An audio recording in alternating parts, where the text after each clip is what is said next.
ചിത്രത്തിൻ്റെ തുടക്കത്തിൽ ഒരു ഓപ്പൺ റോഡാണ് കാണിക്കുന്നത്. ഒരു കാർ അതാ വരുന്നു. ആ കാറിൽ രണ്ട് സഹോദരങ്ങൾ തങ്ങളുടെ അവധിക്കാലം ആഘോഷമാക്കാൻ മുത്തശ്ശൻ്റെ മുത്തശ്ശിയുടെ കൂടെ നിൽക്കാൻ പോകുന്നതാണ്. കാറിനുള്ളിൽ വെച്ച് അവരവരുടെ ഫാമിലി പ്രശ്നങ്ങളൊക്കെ ചർച്ച ചെയ്യുന്നുണ്ട്. പെട്ടെന്നതാ മുമ്പിൽ ഒരു വാൻ പ്രത്യക്ഷപ്പെടുന്നു. ഫോർ അവർ. ആ വാനിൻ്റെ നമ്പർ പ്ലേറ്റിൽ എഴുതിയിരിക്കുന്ന വാചകം പെട്ടെന്ന് അവരുടെ ശ്രദ്ധയിൽപ്പെട്ടു. പെട്ടെന്ന് ആ പയ്യൻ കാറിൻ്റെ ഹോൺ അടിച്ച് വാനിനെ ഓവർടേക്ക് ചെയ്ത് മുമ്പിൽ കയറുന്നു. വാനിൻ്റെ ഗ്ലാസ് താത്തപ്പോൾ രണ്ട് ദമ്പതികളായിരുന്നു അതിൽ. പ്രായം ചെന്ന് രണ്ടുപേർ.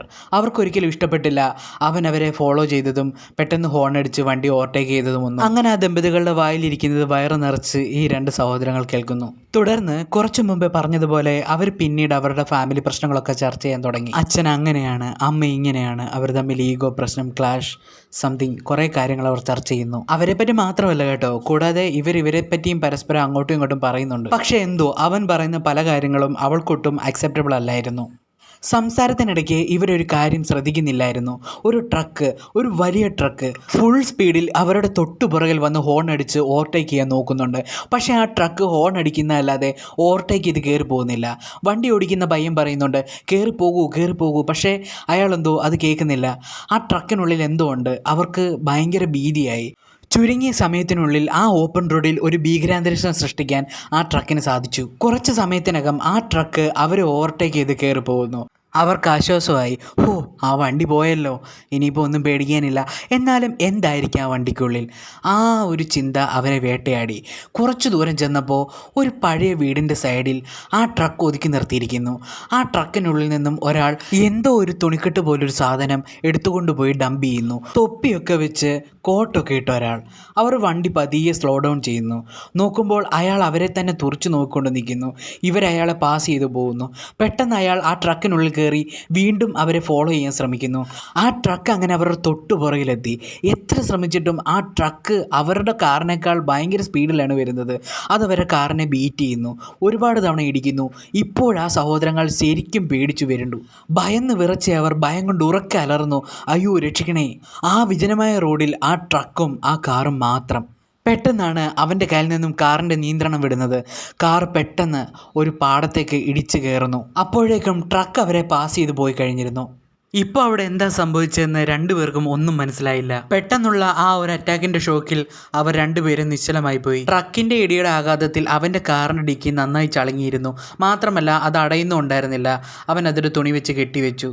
അവൻ്റെ പെങ്ങൾ അവനോടൊന്നും മിണ്ടുന്നുണ്ടായിരുന്നില്ല. അവൻ ചോദിച്ചു, നീ എന്താ എന്നോട് മിണ്ടാത്തത്? എൻ്റെ തെറ്റാണോ? ഞാനാണോ ഇതിനൊക്കെ കാരണം? പക്ഷേ അവർക്കൊരു കാര്യത്തിൽ ഉറപ്പുണ്ടായി. ആ ട്രക്കും അതിൽ സഞ്ചരിച്ച ആളും അയാൾ ഡംപ് ചെയ്ത തുണിക്കെട്ടിൽ എന്തോ കാര്യമായി ഉണ്ടായിരുന്നു. Something fishy. അതെന്തായിരുന്നാലും ആ ദുരൂഹത നമുക്ക് പുറത്ത് കൊണ്ടുവന്നേ പറ്റൂ. അതുകൊണ്ട് അവർ രണ്ടുപേരും ആ ട്രക്ക് നിർത്തിയിട്ട് വീട്ടിലേക്ക് യാത്ര ആരംഭിച്ചു. വിജനമായ വീതിയിൽ ഒറ്റപ്പെട്ടൊരു വീട്. ആ ഡ്രെയിനേജിനുള്ളിൽ അയാൾ എന്തായിരിക്കും ഡംപ് ചെയ്തത്? അതറിയാനായി അവൻ ആ തുരങ്കത്തിൽ ഇറങ്ങാൻ തീരുമാനിച്ചു. മാത്രമല്ല അവൻ തിരിഞ്ഞു നോക്കിയപ്പോൾ അതിനകത്തുനിന്നൊരു കരച്ചിലും കേട്ടു. ഒരു കാര്യം ചെയ്യാം, ഞാൻ ഇതിലിറങ്ങി എന്താണെന്ന് നോക്കാം. പക്ഷേ നീ എൻ്റെ കാലിൽ ശക്തിയായി മുറുക്കി പിടിക്കണം, ഞാൻ താഴെ വീഴാതെ. ചേച്ചിയോടുള്ള വിശ്വാസത്തിൻ്റെ പേരിൽ അവൻ ആ ഡ്രെയിനേജിലേക്ക് ഇറങ്ങാൻ തുടങ്ങി. അവൾ ശക്തിയായി അവൻ്റെ കാലുകളിൽ മുറുകെ പിടിച്ചു. പക്ഷേ അതിനകത്ത് നിറയെ എലികളായിരുന്നു. ഒരു തുള്ളി വെളിച്ചം പോലും ഇല്ലാത്തൊരിടം. ലൈറ്റ് അടിച്ചിട്ട് പോലും കാണുന്നില്ല. അയ്യോ അമ്മേ! ഒട്ടും പ്രതീക്ഷിക്കാതെ അത് സംഭവിച്ചു. ബാലൻസ് തെറ്റി അവളുടെ കൈകളിൽ നിന്നും അവൻ്റെ കാലുകൾ വേർപെട്ട് അവൻ ഡ്രെയിനേജിനുള്ളിലേക്ക് വീണു. അവന് നല്ല രീതിയിൽ പരിക്കുകൾ പറ്റിയിട്ടുണ്ടായിരുന്നു. അവൻ്റെ ഷൂസ് ആ ഡ്രെയിനേജിനുള്ളിൽ തകരത്തിലുടക്കി. അതുപോലെ തന്നെ അവൻ്റെ വയറിൻ്റെ ഭാഗം നന്നായി കീറിയിട്ടുണ്ടായിരുന്നു. ലാരി നീ ഓക്കെ ആണോ? അവൻ്റെ പെങ്ങൾ അപ്പോഴും ചോദിക്കുന്നുണ്ടായിരുന്നു. ഞാൻ ഓക്കെയാണ്. പെട്ടെന്ന് അവൻ്റെ കണ്ണുകൾ ഒരു തുണിക്കെട്ടിലുടക്കി. ആ തുണിക്കെട്ടിനകത്ത് ജീവനുണ്ടായിരുന്നു. അത് അനങ്ങുന്നു. അവൻ ഞെട്ടിപ്പോയി. ആ തുണിക്കെട്ട് അഴിച്ചപ്പോൾ ഒരു മനുഷ്യൻ. പക്ഷേ അവന് സംസാരിക്കാൻ കഴിയുന്നില്ല. അയാളുടെ വയറുകൾ തുന്നിക്കെട്ടിയ രീതിയിലായിരുന്നു കാണപ്പെട്ടത്. ഏതോ ഒരു അവയവം അയാളുടെ ഉള്ളിൽ നിന്നും ആരോ എടുത്ത പോലെ. പെട്ടെന്ന് അയാൾ മരിച്ചു. ഇവിടെ എന്താ സംഭവിച്ചതെന്ന് ലാരിക്ക് മനസ്സിലായില്ല. അവൻ്റെ പെങ്ങൾ മേളിൽ നിന്ന് ഉറക്കെ വിളിച്ചു, ലാരി അവിടെ എന്താണ്? നീ ഓക്കെ അല്ലേ? അവൻ പറഞ്ഞു, കുഴപ്പമൊന്നുമില്ല, ഇവിടെ ഓക്കെയാണ്, ഒരു പ്രശ്നവുമില്ല. ലാരിയുടെ ചേച്ചി നോക്കുമ്പോൾ കുറേ കാക്കകൾ എവിടെ നിന്നോ പറന്നു വന്നിരുന്ന് കരയുന്നു, ഒരു ദുസൂചന പോലെ. അപ്പുറത്ത് ഡ്രെയിനേജിനുള്ളിൽ ലാരി നോക്കുമ്പോൾ ഒരു ഡെഡ് ബോഡി. അവൻ അവിടെയൊക്കെ നോക്കി. വിചിത്രമായൊരു സ്ഥലം. കുറേ പരീക്ഷണ വസ്തുക്കളൊക്കെ ഇരിക്കുന്നത് പോലെ. കുറേ ലിക്വിഡ്, ആയുധങ്ങൾ, ഒരുപാട് സാധനങ്ങൾ. അവൻ അങ്ങനെ അവിടെ എല്ലാം ടോർച്ച് അടിച്ചു നോക്കി. ടോർച്ചിൻ്റെ അരണ്ട വെളിച്ചത്തിൽ അവൻ ഞെട്ടി. ഒരുപാട് ഡെഡ് ബോഡികൾ. തുന്നിക്കെട്ടിയതും വികൃതമാക്കിയതും ഒരുപാട് വർഷം പഴക്കമുള്ളത് ചുവരുകളിൽ ഒട്ടിച്ചു വെച്ചിരിക്കുന്നു. 100 കണക്കിന് ബോഡികൾ. പെട്ടെന്ന് അവൻ ലൈറ്റ് അടിച്ച് തിരിഞ്ഞു നോക്കുമ്പോൾ 2 ഡെഡ് ബോഡികൾ, ഒരു ആൺകുട്ടിയുടെയും പെൺകുട്ടിയുടെയും. അവരുടെ ശരീരങ്ങൾ പരസ്പരം തുന്നിച്ചേർത്ത് വെച്ച നിലയിൽ. പക്ഷേ അവരുടെ കൈകളിൽ വെഡ്ഡിംഗ് റിംഗ് അണിയിച്ചിട്ടുണ്ടായിരുന്നു. അവൻ വല്ലാതെ ഞെട്ടി. ഇതൊക്കെ ചെയ്യുന്നത് ഒരിക്കലും ഒരു സൈക്കോപാത്ത് അല്ല, അവൻ മനുഷ്യനെ അല്ല എന്ന് ലാരിക്ക് മനസ്സിലായി. ഭയത്താൽ ലാരി വിറച്ചു.